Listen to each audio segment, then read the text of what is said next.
یہ انسانی مزاج ہے کہ آپ یہ جاننے کے باوجود کہ فلاں کا مزاج کیسا ہے، اس سے توقعات باندھ کر بیٹھ جاتے ہیں۔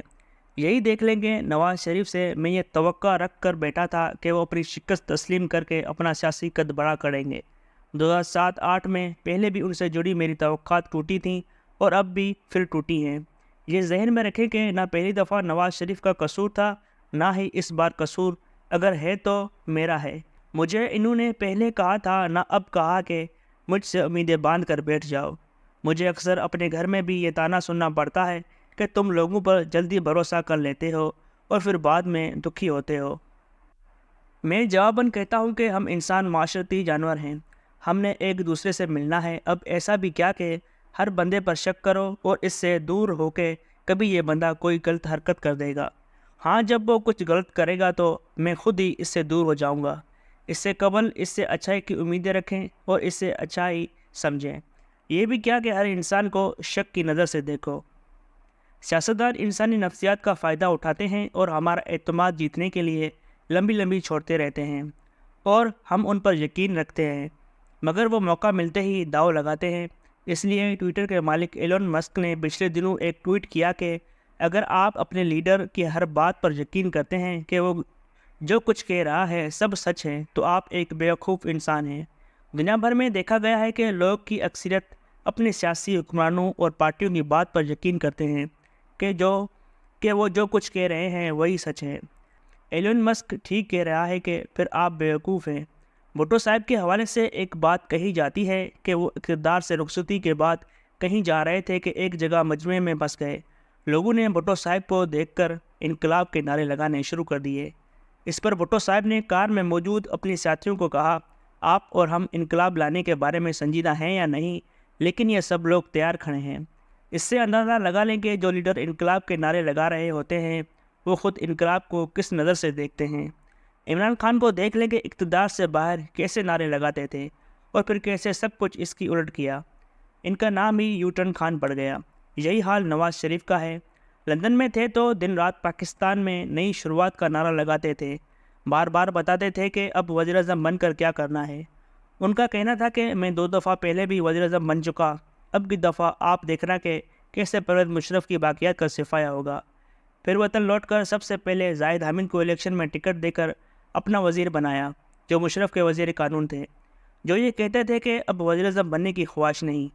انہوں نے آئین میں ترمیم کرا کے پہلے تیسری دفعہ وزیر اعظم بننے کی راہ ہموار کی، پھر تیسری دفعہ وزیر اعظم بنے اور پھر کچھ عرصہ بعد لندن جا بیٹھے، جہاں سے 2007 میں آئے تھے، اور وہاں جا کر پھر وہی انقلابی گفتگو شروع کر دی، اور 2023 میں پھر اسی طرح پاکستان لائے گئے۔ اب مجھے لگتا ہے کہ نواز شریف زیادہ دیر تک پاکستان میں رہیں گے، انہیں مقدمات یہاں جلاوطنی کا سامنا نہیں کرنا پڑے گا، کیونکہ وہ اقتدار سے دور ہیں۔ یہ ان کے لیے اچھا ہے یا برا، یہ الگ بحث ہے، لیکن میرا ایشو اس وقت کچھ اور ہے۔ وہ 3 دفعہ وزیر اعظم رہ چکے اور اب چوتھی دفعہ بننا جا رہے تھے۔ کوئی بندہ 1 دفعہ وزیر اعظم رہے یا 3 دفعہ، اس کا نام تاریخ میں درج ہو چکا، اچھا یا برا۔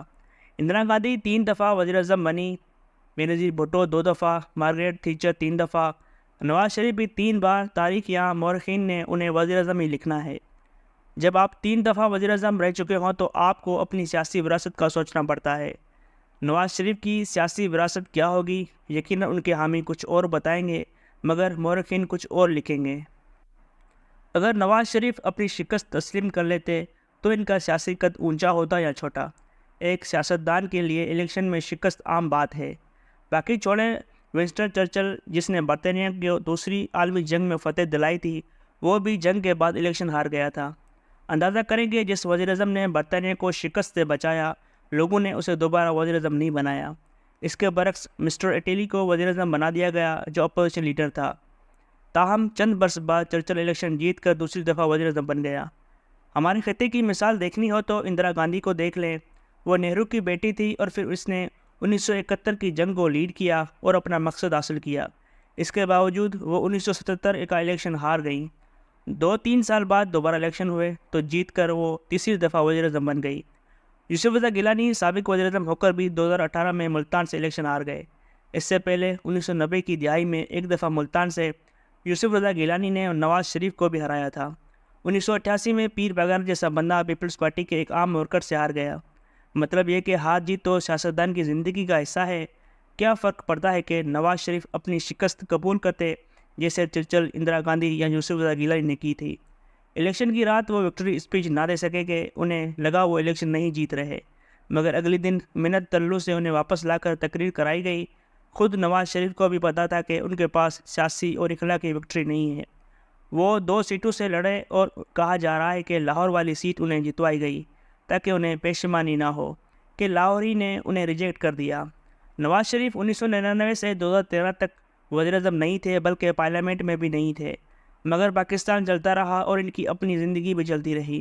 ابھی وہ اپنی شکست مان کر اپنا قد بڑا کر سکتے تھے، مخالفین کو مبارکباد دے سکتے تھے۔ منت تلوں اور اتنی کمپرومائز کر کے جیتنا بھلا کون سی فتح ہے؟ لوگ لاکھ کہیں گے ملک کی بقا کا مسئلہ تھا، مگر نواز شریف کو تو کمپرومائز کرنا پڑا۔ اگر عوام آپ میں اپنی بقا تلاش نہیں کرتے تو آپ زبردستی کیوں ملکی مجبوریوں کی کہانیاں سنا کر خود کو ان پر مسلط کرنا چاہتے ہیں؟ لوگ اگر بقول آپ کے تباہی کا راستہ چن رہے ہیں تو چننے دیں۔ لوگوں کو اگر وہ لوگ یا حکمران اچھے لگتے ہیں جو کام نہیں صرف ٹک ٹاک پر بیانیاں بنا کر عوام کا دل جیت سکتے ہیں تو انہیں جیتنے دیں۔ انہیں خود ہی کچھ دنوں بعد اندازہ ہو جائے گا، یا پھر آپ بھی ٹک ٹاک پر آ جائیں اور ریلیں بنا کر ویڈیوز ڈالیں تاکہ عوام آپ سے بھی خوش رہیں گے۔ اس کمپرومائز کا نتیجہ یہ نکلا کہ آپ زبردستی کی سیٹیں جتوا کر بھی وزیر اعظم نہیں بننے دیا گیا۔ اگرچہ وزیر اعظم بن کر بھی آپ نے بیرونی ملک دوروں ہی پر رہنا تھا، پارلیمنٹ نہیں جانا تھا یا کابینہ کا اجلاس تک نہیں بلانا تھا، اب بھی تو گھر ہی بیٹھیں گے۔ لہٰذا اس وقت ہی یہ فیصلہ کر لیتے کہ مجھے زبردستی نہ جتوائیں۔ یہ ایک باعزت سیاسی راستہ تھا جو لیا جا سکتا تھا، مگر ہماری سیاست اور سیاستدانوں کی سیاسی آنر اور سیاسی وراثت سے کیا لینا دینا؟ لیگیسی اور ہنر جیسے لفظوں کی ہمارے نزدیک صفر اہمیت ہے۔ پھر بھی نواز شریف کو چرچل اور اندرا گاندھی والا روٹ لینا چاہیے تھا، ان کی طرح شکست تسلیم کر کے مخالفین کو منانے دیتے۔